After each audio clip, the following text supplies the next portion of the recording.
In today's video, I'm going to show you how to download games on Windows 10 safely and easily. Whether you want free games or popular paid titles, I'll guide you through the best ways to get them. Method 1. Using Microsoft Store. The easiest way to download games is through the Microsoft Store. Open the Start menu and search for Microsoft Store. Once inside, go to the Games section. You can browse free games or search for your favorite paid games. Click Get or Buy, and the game will download and install automatically. Method 2. Using Steam. Steam is one of the largest gaming platforms for Windows.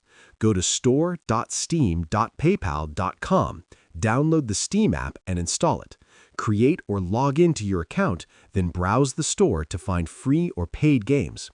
Click Install to download the game to your PC. Method 3. Using other game launchers.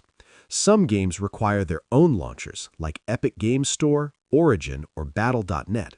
Download the launcher from the official website, install it, log in, and then download your games from the library.